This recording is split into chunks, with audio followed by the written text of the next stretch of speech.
Hi guys, நான் தான் உங்க ஆனந்த் பேசுறேன். இப்போ வந்து பாத்தீங்கன்னா நம்ம ஒரு சலூன் கடைக்கு போறோம். நமக்கு என்ன மாதிரியான ஏர் கட் வேணும், எப்படி கட் பண்ணணும் சொல்லி நமக்கு இஷ்டப்படி நம்ம முடி வெட்டிக்கலாம். ஓகேங்களா? இதே கொஞ்சம் கேவலமாயிட்டா வீட்டுல வந்து அம்மா அப்பா திட்டுவாங்க, அது வந்து பேசிக்கு ஓகேங்களா. ஆனா பட்டு ஒரு நாடு, அந்த நாட்டுல உள்ள அனைத்து மக்களும் பாத்தீங்கன்னா நீ இந்த மாதிரி தான் ஏர் கட் பண்ணணும், இந்த மாதிரி தான் நீ வீடியோ வெட்டணும், இதுதான் என் நாட்டோட ரூல்ஸ், நீ இப்படிதான் இருக்கணும், நீ குறிப்பா இந்த மாதிரி பல கிரேசியான ரூல்ஸ் போட்டிருக்கிற நார்த் கொரியா. எஸ், இன்னைக்கு நம்ம வீடியோல வந்து எதை பத்தி பேச போறோம் அப்படின்னு கேட்டீங்கன்னா, நார்த் கொரியாவோட கடுமையான சட்டங்கள், அதை பத்தி தான் இந்த வீடியோல பேச போறோம். நார்த் கொரியாவோட தலைவர் கிங் ஜான் பாத்தீங்கன்னா சர்வதிகாரியா இருக்கிறவர் வந்து பாத்தீங்கன்னா அவ்வளவு ஒரு கீழ்த்தனமான ஒரு சட்டங்கள் உள்ள கடைபிடிக்கிற நாடு. பட் அந்த நாட்டோட ரூல்ஸ் தான் நீங்க வீடியோல பேச போறோம். வீடியோக்குள்ள போறதுக்கு முன்னாடி நம்ம சேனல் நான் சப்ஸ்கிரைப் பண்ணுங்க, அப்பதான் நான் போடுற வீடியோ உங்களுக்கு உடனே. ஓகே கைஸ், வாங்க மட்டும் வீடியோக்குள்ள போலாம். அந்த நாட்டுல வந்து பாத்தீங்கன்னா எந்த மாதிரி சட்ட திட்டங்கள் இருக்குன்னா, பேசிக்கே வந்து பாத்தீங்கன்னா எல்லா நாட்டிலையுமே சட்ட திட்டங்கள் வந்து இருக்கதான் செய்யும். எதுக்காக அப்படின்னா, ஒரு சட்டத்தை வந்து அமல்படுத்தினா செய்யற தப்பு வந்து குறையும், குற்றம் வந்து குறையும் அப்படின்னு சொல்லிட்டு தான் ஒரு தண்டனை அதிகமாக்கப்பட்ட குற்றங்கள் குறையினால தடுங்க. பட் அந்த நாட்டுல வந்து சட்ட திட்டங்களை வந்து முழுக்க எதுக்கு வச்சிருக்காங்க பார்த்தா, தன்னுடைய நாட்டு மக்கள் தன்னை எடுத்து கேள்வி கேட்டக்கூடாது, தான் அரசாங்கத்துக்கு கீழே தான் இருக்கணும், தன்னுடைய நாட்டு மக்கள் நான் தான் கடவுள், நான் தான் எல்லாமே அப்படின்னு சொல்லிட்டு ஒரு நாடே தன்னுடைய மக்களை பாத்தீங்கன்னா ஒரு தலைவருக்கு கீழே வச்சிருக்க நாடு அப்படின்னு பாத்தீங்கன்னா அது நார்த் கொரியா தான். இன்னைக்கு அந்த நாட்டோட ஒரு கேவலமான சட்டங்களை வந்து பாக்குறோம். அந்த சட்டத்திட்டங்கள்லாம் பார்க்கும்போது உங்களுக்கு அட கடவுளை, இந்தியாவில் பிறந்ததுக்கு போதுனா சாமின்னு சொல்லிட்டு உங்களுக்கு கண்டிப்பா கிரேசியா தோணும். அப்படி என்னென்ன சட்ட திட்டங்கள் அங்க இருக்கு அப்படின்னு கேட்டீங்கன்னா, ஃபர்ஸ்ட் வீடியோல என்ட்ரே சொல்லியிருப்பேன், முடி வெட்டுறதுக்கு கூட ரூல்ஸ் போட்டிருக்காங்க கைஸ். ஓகேங்களா? முடி வந்து பாத்தீங்கன்னா ஒரு பாய்ஸ்க்கு எல்லாம் பாத்தீங்கன்னா அதிகபட்சமா 14 வகையான ஏர் கட்ஸ் தான் இருக்கு. கேர்ள்ஸ்க்கு வந்து பாத்தீங்கன்னா ஒரு 18. இதுக்குள்ள நீங்க என்னென்ன உங்களுக்கு வேணுமோ அதுதான் நீங்க வந்து பாத்தீங்கன்னா ஏர் கட் பண்ணிக்கணும். அதையும் மீறி நீங்க எந்த வகையான ஏர் கட்டும் பண்ணக்கூடாது அப்படின்னு சொல்லிட்டு ரூல்ஸ். அதையும் மீறி நீங்க ஏர் கட் ஏதாவது பண்ணீங்கன்னா குறிப்பா யாரும் வெட்ட மாட்டாங்க, பிடிச்சி ஜெயில போட்டுருவாங்க. அடுத்து வந்து என்ன சட்டங்க அப்படின்னு கேட்டீங்கன்னா, அந்த நாட்டுல வந்து பாத்தீங்கன்னா ஒரு ராணுவத்துல வந்து பாத்தீங்கன்னா ஒரு மிகப்பெரிய பழமையான ஒரு ராணுவம் சொல்லலாம். அதாவது பாத்தீங்கன்னா சோல்ஜர்ஸ், அதாவது வந்து பாய்ஸுக்கு நிகரா வந்து பாத்தீங்கன்னா அவ்வளவு உமன் சோல்ஜர்ஸ் வந்து பாத்தீங்கன்னா கிட்டத்தட்ட நம்ம ஒரு மொத்த கண்ட்ரிலே பாத்தீங்கன்னா 6வது இடமோ 7வது அந்த நாட்டோட ராணுவம் மட்டும் இருக்குன்னா பாத்தீங்கன்னா அவ்வளவு ஒரு ராணுவங்க. ராணுவ படத்துல அந்த நாட்டை வந்து அடிச்சுக்கிறதே வந்து ஒரு கொஞ்சம் கஷ்டமான விஷயம். அதே மாதிரி அவ்வளவு சீக்கிரம் எந்த ஒரு நாடும் அந்த நாட்டை வந்து கைப்பற்றவே கூடாது. அப்படி என்ன ஏன் அப்படிங்க அவ்வளவு ராணுவ படம்னா, அந்த நாட்டுல இருக்கிறவங்க ஒவ்வொருத்தரும் கம்பல்சரி பாத்தீங்கன்னா ராணுவத்தை வந்து ஜாயின் பண்ணி தான் ஆகணும். அதுக்கு வந்து உமன்ஸுக்கு வந்து பாத்தீங்கன்னா நீ எதுக்கியா, நீ வந்து ராணுவத்துக்கு வந்து தான் ஆகணும், உனக்கான ட்ரைனிங் உனக்கானது எல்லாமே பாத்தீங்கன்னா அந்த நாட்டோட கவர்மெண்டே கொடுத்து தன்னோட நாட்டு வந்து பாத்தீங்கன்னா ஒரு மிகப்பெரிய ராணுவ படம் அப்படின்னு சொல்லிட்டு உங்களுக்கு டவுட் இருக்கும். இவ்வளவு ராணுவ படத்தை வச்சு என்ன பண்ணா முழுக்க பாத்தீங்கன்னா அந்த நாட்டுல இருக்க மக்களை வந்து பாத்தீங்கன்னா கொடுமைப்படுத்துறதுக்கு, ஏதாவது சின்ன தப்பு பண்ணிட்டாலே புடிச்சு ஜெயில போடுறதுக்கு, இவ்வளவு ஒரு கேவலமான ஒரு ரூல்ஸ். குறிப்பா பாத்தீங்கன்னா இவ்வளவு அந்த நாட்டுல வந்து பாத்தீங்கன்னா சரியான சாப்பாடு இருக்காது, ஒரு சாப்பாடு இருக்காது, ஒரு வசதியான நாடான்னு கேட்டீங்கன்னா அதுவுமே கிடையாது. அவ்வளவு ராணுவத்தை அப்படி இருந்துமே ராணுவத்தை ஒர்க் பண்ணி தான் ஆகணும், உனக்கு இதுதான் ரூல்ஸ், நீ இதுதான் பண்ணணும், இவ்வளவு ஒர்க் பண்ணணும் அப்படின்னு சொல்லிட்டு அவ்வளவு ஒரு கடுமையான சட்டத்திட்டங்கள் பாத்தீங்கன்னா நார்த் கொரியால இருக்கு. அதோட இன்னொரு விஷயம் என்ன அப்படின்னு கேட்டீங்கன்னா, அந்த நார்த் கொரியால வந்து ஃப்ரீ டைம், இப்போ நமக்கெல்லாம் வந்து பாத்தீங்கன்னா ஃப்ரீ டைம் கிடைக்கும். அந்த ஃப்ரீ டைத்துல வந்து நம்ம வேலைக்கு போனா படுக்கலாம், எக்ஸெட்ரா இந்த மாதிரி என்ன வேணும் பண்ணலாம். பட் அந்த நாட்டுல வந்து பாத்தீங்கன்னா வாரத்துக்கு 6 நாள் கம்பல்சரி ஒர்க் பண்ணி தான் ஆகணும். அப்போ ஒரு நாள் லீவான்னு கேட்டீங்கன்னா அதுவும் அந்த நாட்டுக்காக வந்து நீங்க ஒர்க் பண்ணணும். குறிப்பா வந்து பாத்தீங்கன்னா இப்போ இது வந்து ரொம்ப இம்பார்ட்டன்ட் விஷயம். இப்போ நமக்கெல்லாம் வந்து பாத்தீங்கன்னா ஒவ்வொரு சாமி இருக்கு ஓகேங்களா, கிறிஸ்டினா, இயேசு, முஸ்லீம்னா ஒவ்வொருத்தர் அல்ல அப்படின்னு சொல்லிட்டு பல பேரை வந்து கடவுளா வந்து வழிபட்டு இருப்பாங்க. குறிப்பா வந்து சாமி நம்பிக்கை இல்லாதவங்க வந்து பாத்தீங்கன்னா அம்மா அப்பான்னு சொல்லுவாங்க. பட் அந்த நாட்டுல யாருக்கிட்ட போய் கேட்டாலும் கடவுள் யாருன்னா அந்த நாட்டோட சர்வதிகாரி கிங் ஜான் தான் சொல்லுவாங்கன்னா பாருங்களேன், ரொம்ப கிரேசியா இருக்குல்ல. ரீசன் என்ன அப்படின்னு கேட்டீங்கன்னா, அந்த நாட்டோட மக்களுக்கு வந்து பாத்தீங்கன்னா சுதந்திரம் அப்படின்னா என்ன, அந்த கேள்விக்கான பதிலே சுத்தமா தெரியாது. அதுக்கு ரீசன் அந்த நாட்டுல இருக்க மக்கள் வந்து பாத்தீங்கன்னா கடவுளா பாக்குறது பார்த்தீங்கன்னா அந்த நாட்டோட சர்வதிகாரி தான். குறிப்பா வந்து எல்லார் வீட்லயும் அந்த நாட்டோட தலைவருடைய போட்டோஸ் இருக்குன்னா பாத்துக்கோங்களேன். ஒரு ரோட்ல போகும்போதும் சரி, ஒரு ரோட்ல போறோம் அந்த நாட்டோட தலைவரோட சிலையை வந்து பாத்தீங்கன்னா அங்கெங்கே வச்சிருக்காங்க. எதுக்காக அப்படின்னா, அந்த ஒரு மக்கள் போகும்போது கொஞ்சம் தலையை குனிஞ்சிட்டு தான் போகணுமா, மரியாதை கொடுக்கணுமா, அப்படியே மீறிட்டா கூட தண்டனை, ஜெயில போட்டுறாங்க. யோசிச்சு பாருங்களேன் எந்த அளவுக்கு இருக்கும் அப்படின்னு சொல்லிட்டு. குறிப்பா வந்து பாத்தீங்கன்னா இந்த நாட்டோட தலைவரோட சிலையை வந்து பாத்தீங்கன்னா செல்ஃபி எடுக்கிறத ஃபுல்லா எடுத்துக்கலாம், ஜூம் பண்ணியோ தலையை மட்டும் எடுக்கக்கூடாது. அடுத்து வந்து அங்கங்கே கேமரா இருக்கும், அந்த கேமரால முன்னெல்லாம் போது தலைவரோட சிலை போஸ்ட் கட் அவுட் எது அடிச்சாலும் பாத்தீங்கன்னா பணிவாகும் இப்படி வணங்கிட்டு தான் போவாங்களா. அதே மாதிரி கொஞ்சம் சிரிச்சா கூட அதுக்கு மிக கடுமையான தண்டனையா. இது வந்து எந்த நாட்டிலையும் இல்லாத ஒரு கேவலமான சட்டம் கைஸ். அடுத்து பாத்தீங்கன்னா அந்த நாட்டோட கவர்மெண்டே வந்து பாத்தீங்கன்னா ஒரு உமன்ஸ் படையா இருக்கட்டும், தனக்கு தேவையான விஷயத்தை பண்றதுக்காகவும், குறிப்பா அந்த நாட்டோட தலைவர் வந்து கிங் சொன்ன தெரியுமா, அவர் என்னன்னா தனக்கு தேவையான ஒரு அந்தப்புறம் இந்த மாதிரி பல விஷயங்களை பாத்தீங்கன்னா அந்த நாட்டுல உமன்ஸ் படை ராணுவ படைன்னு சொல்லிட்டு தனக்கு ஒரு அந்தப்புறம் மாதிரி கிரியேட் பண்ணி வந்து பாத்தீங்கன்னா ஒரு கேவலமான விஷயத்தை வந்து அவர் பண்ணிட்டு இருக்காரு. இது சில ரூமராகவும் வதந்தியாகவும் பல விஷயங்கள் பல இதுல வந்து பேசுறாங்க.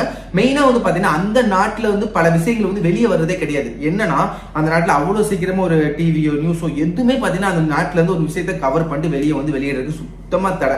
மெயினா வந்து பாத்தீங்கன்னா அந்த நாட்டுல இருந்து யாரும் அவ்வளவு சீக்கிரம் வெளியே போயிட முடியாது. வெளியேனா மற்ற நாட்டுக்கு போயிட முடியாது, படிக்கிறதுக்கு எக்ஸ்ட்ரா வேலை இல்லை எதுக்குமே வந்து பாத்தீங்கன்னா அவ்வளவு சீக்கிரம் வெளியே போக முடியாது. போறதுக்கு வந்து நாட்டுல பர்மிஷனே கிடையாது. குறிப்பா பாத்தீங்கன்னா நாட்டுல தப்பிச்சு போறது பாத்தீங்கன்னா ஒரு நாட்டோட நம்பிக்கை துரோகம் பண்றதுக்கு இணையா பாத்தீங்கன்னா தண்டனை கொடுக்குறாங்க.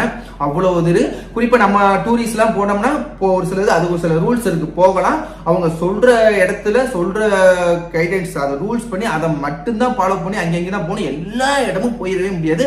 அப்படியே போயிட்டு ஏதாவது சின்ன தப்பு பண்ணா கூட யாரா இருந்தாலுமே பார்க்க மாட்டாங்க, பிடிச்சி ஜெயில போட்டுருவாங்க. அந்த மாதிரி தான் அமெரிக்கால இருந்து பாத்தீங்கன்னா ஒரு ஸ்டூடெண்ட்ஸ் வந்து பாத்தீங்கன்னா இந்த மாதிரி போய் அந்த நாட்டோட தலைவரோட போக இது பார்த்து கொஞ்சம் இது பண்றதுனால பாத்தீங்கன்னா கேமரால பார்த்து பிடிச்சி ஜெயில போட்டு கிட்டத்தட்ட பாத்தீங்கன்னா அமெரிக்காவே போராடி தான் வந்து பாத்தீங்கன்னா நாட்டுல இருந்து அந்த பையனை மீட்க முடிஞ்சிச்சு. பட் மீட்கும் போது பாத்தீங்கன்னா அந்த பையனோட உடல் எப்படி இருந்துச்சு அப்படின்னா, போகும்போது ஒரு யூத்தா போயிட்டு வரும்போது ஒரு கோமா ஸ்டேஜ்ல போய் வந்துதான் இருந்திருக்கு.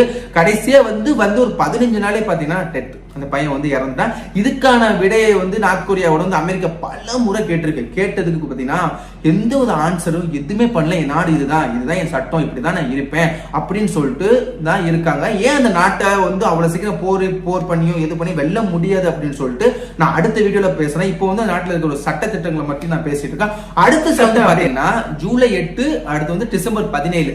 இந்த 2 தேதியில வந்து நீங்க பிறந்திருந்தீங்கன்னு வைங்களேன், அவ்வளவுதான். அவங்க பிறந்த நாளைக்கு கூட நீங்க வந்து அழுதுதான் ஆகணும். ஒரு துக்கம், ஒரு இறந்த நாளுக்கு எப்படி விசாரிப்போம் துக்கம், அந்த மாதிரி தான் விசாரிச்சாகணும். ரீசன் என்ன அப்படி கேட்டீங்கன்னா, அந்த 2 டேட்ல பாத்தீங்கன்னா அந்த கிங்கோட அப்பா அண்ட் தாத்தா அவங்க 2 பேருமே இறந்த நாள். அந்த நாள்ல யாருக்குமே வந்து பாத்தீங்கன்னா இதே பண்ணக்கூடாது.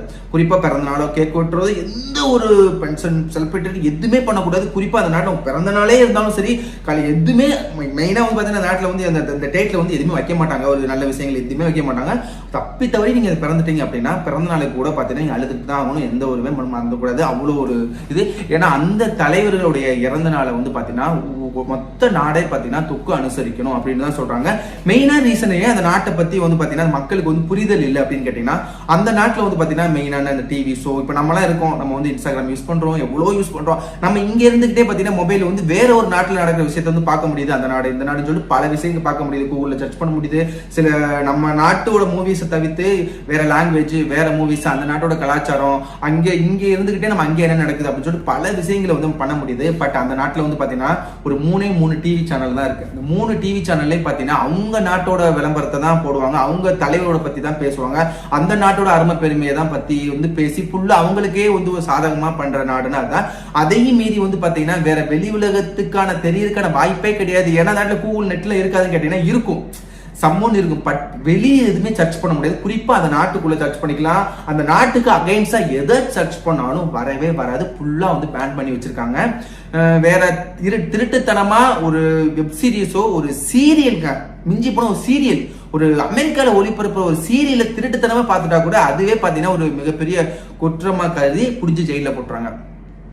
இதெல்லாம் கேட்கும்போது என்ன தோணுது, அப்பா நம்ம இந்தியாவில் பிறந்ததுக்கு எவ்வளவு ஒரு ஹாப்பியா இருக்கும் அப்படின்னு சொல்லி கண்டிப்பா இந்த நாட்டில் இருந்துட்டு நிறைய பேர் பாத்தீங்கன்னா குறை சொல்றது, இது சரியில்லை, தலைவர் சரியில்லை, அது சரியில்லை, எக்ஸெட்ரா சொல்றது சொல்லிக்கிட்டே இருக்கலாம் கைஸ், ஓகேங்களா. பட் ஒவ்வொருத்தவங்க வழியும் அங்கெங்கேயும் போய் இருந்தா மட்டும் தான் அவனோட வழியும் வேதனையும் கண்டிப்பா எல்லாத்துக்குமே புரியும். இப்போ சொல்லுங்க, நீங்க அந்த நாட்டுல அவ்வளவா மக்களுக்கு விழிப்புணர்வே கிடையாது. குறிப்பா சுதந்திரம் அப்படின்னா என்னன்னே தெரியாது. போயிட்டு வந்து சுதந்திரம் பார்த்திருக்கேன், அங்கே பார்த்திருக்கேன், எதை கேட்டாலும் பாத்தீங்கன்னா அவ்வளவா வந்து பாத்தீங்கன்னா தெரியவே தெரியுது. ஏன்னா அவங்கள பொறுத்த வரைக்கும் அந்த நாட்டோட கடவுள், தெய்வம், எக்ஸெட்ரா எல்லாமே பாத்தீங்கன்னா அந்த நாட்டோட தலைவர் மட்டும்தாங்க. குறிப்பா அந்த நாட்டோட தலைவரோட டெத் அன்னைக்கு ஊர்வலத்துல கூட யாரெல்லாம் கலந்துக்கலையோ அவங்கள முதற்கொண்டு ஜெயில பிடிச்சாங்க. இதோட இன்னொரு விஷயம் இருக்கு. இப்போ ஒரு சின்னதா தப்பு பண்ணிட்டு வைங்களேன், அது எந்த தப்பா இருக்கட்டும், திருத்தமா வேற சீரியல பாக்குறதா இருக்கட்டும், இல்ல தலைவரோட மூஞ்சியை பார்த்துட்டு சிரிக்கிறதா இருக்கட்டும், ஏன் நாட்டுல இருந்து தப்பிச்சு போக ட்ரை பண்ண சுட்டே கொண்டுருவானுங்க, அது வேற விஷயம். வேற ஏதாவது தப்பு பண்ணிட்டோம்னா என்ன பண்றாங்க அப்படின்னு கேட்டீங்கன்னா, அவங்கள மட்டும் தண்டிக்க மாட்டாங்க. இப்ப நான் தப்பு பண்ணிட்டேன் நம்ம நாட்டுல ஒண்ணா என்னைய தான் பிடிச்சி ஜெயில போடுவாங்க, எனக்கான தண்டனை எனக்கு தான் கொடுப்பாங்க. பட் அந்த நாட்டுல அவங்கள சேர்ந்த ஃபேமிலி, அது பெரியவங்களா இருக்கட்டும் சின்ன குழந்தையா இருக்கட்டும், யாரா இருந்தாலும் பார்க்க முடியாது, எல்லாத்தையும் பிடிச்சி பாத்தீங்கன்னா ஜெயில போடுறாங்க. இது என்ன நியாயம் சத்தியமான புரியல கைஸ். அவங்க தப்பு பண்றது ஃபேமிலியே புடிச்சு பாத்தீங்கன்னா சித்திரவதை பண்றாங்க. இப்படிதான் வந்து பாத்தீங்கன்னா ரீசெண்டா ஒரு 3-4 இயர்ஸ்க்கு முன்னாடி அந்த நாட்டுல இருந்து ஒரு பெண்மணி வந்து தப்பிச்சு சீனாக்கோ எங்கேயோ போயிட்டாங்க. பட் அந்த நாட்டுல இருந்து தப்பிச்சு வந்து பாத்தீங்கன்னா நீங்க சீனாக்கெல்லாம் போனீங்கன்னா திரும்பவும் பாத்தீங்கன்னா உங்களை அந்த நாட்டுல இருந்து தள்ள பார்ப்பாங்க. தப்பிச்சு நீங்க வந்து சவுத் கொரியாவுக்கு போயிட்டீங்க அப்படின்னா உங்களுக்கு ஓரளவு சேஃப் ஆகும். ஏன்னா அந்த நாட்டுல இந்த நாட்டுல இருந்து யார் வந்தாலும் நாங்க வந்து குடியுரிமை தரோம், எங்க நாட்டுல வந்து மக்களை நாங்க காப்பாத்திக்கிறோம் அப்படின்னு சொல்லிட்டு அந்த நாடு வந்திருக்காங்க. மக்கள் முடிஞ்ச அளவு பாத்தீங்கன்னா அவ்வளவா விழிப்புணர்வோ எதுவுமே கிடையாது. ஏன்னா நான் ஸ்டார்டிங்லேயே சொன்ன மாதிரி அந்த நாட்டை தவிர்த்து வேற எந்த ஒரு நாடோ பத்திய அறியறதுக்கான எந்த ஆப்ஷனுமே அந்த நாட்டோட மக்களுக்கு அவ்வளவா ஆப்ஷனே கிடைக்கல. இதுதான் உண்மை. ஓகே, இப்போ உங்களுக்கு டவுட் இருக்கும், இவ்வளவு ஒரு மக்களை கொடுமைப்படுத்துறாங்களே, அப்போ வந்து மற்ற நாட்டுலாம் கேள்வி கேட்க மாட்டாங்களா, மற்ற நாட்டுலாம் போர் போட மாட்டாங்களா அப்படின்னு உங்களுக்கு ஒரு சந்தேகம் இருக்கும். இதுக்கான வீடியோ வந்து பாத்தீங்கன்னா நான் அடுத்த ஒரு வீடியோ உங்களுக்கு வேணுமா வேணாமான்னு சொல்லிட்டு மறக்காம கீழே கமெண்ட் லிக் பண்ணுங்க. கண்டிப்பா அதே கமெண்ட்ஸ் இந்த வீடியோக்கு நல்ல வியூஸ் போயிருந்துச்சுன்னா கண்டிப்பா அடுத்த வீடியோ நான் அதை பத்தி நான் பேசுறேன். ஓகே கைஸ், இந்த வீடியோ பிடிச்சிருந்தா மறக்காம லைக் அண்ட் சப்ஸ்கிரைப் பண்ணுங்க. நம்ம சேனலை சப்ஸ்கிரைப் பண்ணுங்க. உங்களுக்கு கண்டிப்பா ரெகுலரா பாத்தீங்கன்னா நம்ம சேனல் வீடியோஸ் வரும். கண்டிப்பா இந்த வீடியோக்கு எவ்வளவு